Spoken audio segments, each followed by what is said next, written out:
ಆಫೀಸ್ಗೆ ಹೊರಟವನಿಗೆ ಹೃದಯಾಘಾತ ಆಗತ್ತೆ, ಆತನ ಸಾವು ಕೂಡ ಆಗತ್ತೆ. ಈ ಇನ್ಸಿಡೆಂಟ್ ಅನ್ನು ನೋಡ್ತಾ ಇದ್ರೆ ಬದುಕು ಎಷ್ಟು ಕ್ಷಣಿಕ ಅಂತ ಮತ್ತೆ ಮತ್ತೆ ಅನಿಸೋಕೆ ಸ್ಟಾರ್ಟ್ ಆಗುತ್ತೆ. ಆಫೀಸ್ಗೆ ಹೊರಟವನಿಗೆ ಕಾರಲ್ಲೇ ಹೃದಯಾಘಾತ ಆಗಿದೆ. ಪಾರ್ಕ್ ಮಾಡಿದ್ದ ಕಾರಿನಲ್ಲೇ ಉದ್ಯೋಗಿ ಮೃತಪಟ್ಟಿರುವಂತಹ ಘಟನೆ. IT ಉದ್ಯೋಗಿ ಸಂತೋಷ್ ಪ್ರಸಾದ್ ಇವರ ಸಾವು ಕಾರಲ್ಲಾಗಿದೆ. ಗುರುವಾರ ಬೆಳಗಿನ ಜಾವ ಕಾರಿನಲ್ಲೇ ಕಚೇರಿಗೆ ಇವರು ಹೋಗಿರ್ತಾರೆ. ಬ್ರೂಕ್ಫೀಲ್ಡ್ ರಸ್ತೆಯಲ್ಲಿ ಅವರಿಗೆ ಎದೆನೋವು ಕಾಣಿಸ್ಕೊಳ್ಳುತ್ತೆ.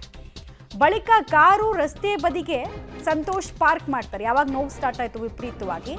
ಸಂಜೆ ತನಕ ಕಾರಿನಿಂದ ಸಂತೋಷ್ ಕೆಳಗಿಳಿಯೋದಕ್ಕೆ ಹೋಗೇ ಇಲ್ಲ. ಅನುಮಾನ ಬಂದು ಗ್ಲಾಸ್ ಹೊಡೆದಂತಹ ಸ್ಥಳೀಯರು ಕಾರ್ ಒಳಗಡೆ ಸಂತೋಷ್ ಅದಾಗಲೇ ಮೃತಪಟ್ಟಿರೋದು ಪತ್ತೆ ಆಗುತ್ತೆ. ಆಫೀಸ್ಗೆ ಹೊರಟಂತಹ ವ್ಯಕ್ತಿ ಕಾರಿನಲ್ಲೇ ತನ್ನ ಜೀವನವನ್ನು ಅಂತ್ಯ ಆಗಿರೋದು ನಿಜಕ್ಕೂ ದುರ್ದೈವದ ಸಂಗತಿ.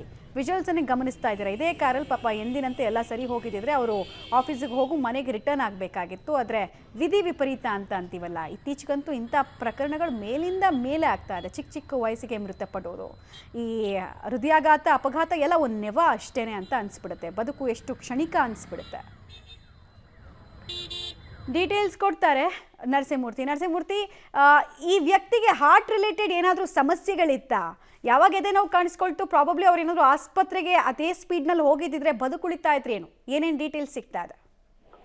ಮಮತಾ, ಸಂತೋಷ್ ಅಂತೇಳಿ ಈತ ಟೆಕ್ಕಿ ಸಾಫ್ಟ್ವೇರ್ ಕಂಪನಿಯಲ್ಲಿ ಕೆಲಸವನ್ನ ಮಾಡ್ಕೊಂಡಿದ್ದ ಅಂತೇಳಿ.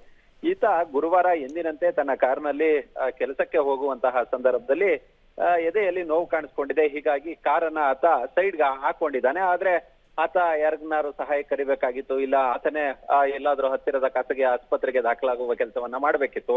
ಆದ್ರೆ ಅದು ಸಾಧ್ಯವಾಗಿಲ್ಲ. ಆತ ಕಾರ್ನಲ್ಲೇ ಆತನ ಪ್ರಾಣ ಪಕ್ಷಿ ಹಾರೋಗಿದೆ. ಅದಾದ ಬಳಿಕ ಸಂಜೆ ಆದ್ರೂ ಕೂಡ ಕಾರ್ ನಿಂತಲ್ಲೇ ನಿಂತಿದೆ. ಅದ್ರ ಜೊತೆಗೆ ಒಳಗೆ ಡ್ರೈವರ್ ಸೀಟ್ ನಲ್ಲಿ ಈ ವ್ಯಕ್ತಿ ಸಂತೋಷ್ ಕುಳಿತೇ ಇದ್ದಿದ್ರಿಂದ ಒಂದಷ್ಟು ಅನುಮಾನಗೊಂಡಂತಹ ಸ್ಥಳೀಯರು ಆ ಬಳಿಕ ಪೊಲೀಸರಿಗೆ ವಿಚಾರವನ್ನ ಮುಗಿಸಿ ಕಾರನ್ನ ಓಪನ್ ಮಾಡಿ ನೋಡಿದಂತಹ ಸಂದರ್ಭದಲ್ಲಿ ಸಂತೋಷ್ ಪ್ರಸಾದ್ ಸಾವನ್ನಪ್ಪಿರೋದು ಗೊತ್ತಾಗಿದೆ.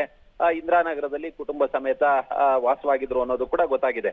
ಇವ್ರಿಗೆ ಹೈ ಶುಗರ್ ಇತ್ತು. ಈ ಹಿನ್ನೆಲೆಯಲ್ಲಿ ಹಾರ್ಟ್ ಅಟ್ಯಾಕ್ ಸಂಭವಿಸಿರಬಹುದು ಅನ್ನೋ ಒಂದು ಶಂಕೆಯನ್ನ ಕೂಡ ವ್ಯಕ್ತಪಡಿಸಲಾಗ್ತಿದೆ. ಸದ್ಯ HAL ಪೊಲೀಸ್ ಠಾಣೆಯಲ್ಲಿ ಪ್ರಕರಣ ಕೂಡ ದಾಖಲಾಗಿದೆ. ಆದ್ರೆ ಎಲ್ಲೋ ಒಂದ್ ಕಡೆ ಸಣ್ಣ ಒಂದು ನಿರ್ಲಕ್ಷ್ಯ ಏನಿದೆ ಅದು ಇಡೀ ಪ್ರಾಣವನ್ನೇ ತೆಗೆದುಕೊಂಡಿರೋದು. ಆತ ಒಂದು ಕಾರನ್ನ ಓಡಿಸುವಂತಹ ಸಂದರ್ಭದಲ್ಲಿ ಎದೆನೋವು ಕಾಣಿಸ್ಕೊಂಡಂತಹ ಹಿನ್ನೆಲೆಯಲ್ಲಿ ಯಾರನ್ನಾದ್ರೂ ಹತ್ತಿರದ ಅವ್ರನ್ನ ಸಂಪರ್ಕವನ್ನ ಮಾಡಿ ಆಸ್ಪತ್ರೆಗೆ ದಾಖಲಾಗುವ ಕೆಲಸವನ್ನ ಮಾಡ್ಬೇಕಿತ್ತು. ಆದ್ರೆ ಅದಾಗದೆ ಆತ ತನ್ನ ಪ್ರಾಣವನ್ನ ಕಳ್ಕೊಂಡಿರೋದು. ಧನ್ಯವಾದ ನರಸಿಂಹಮೂರ್ತಿ ತಮ್ಮೆಲ್ಲ ಮಾಹಿತಿಗಾಗಿ.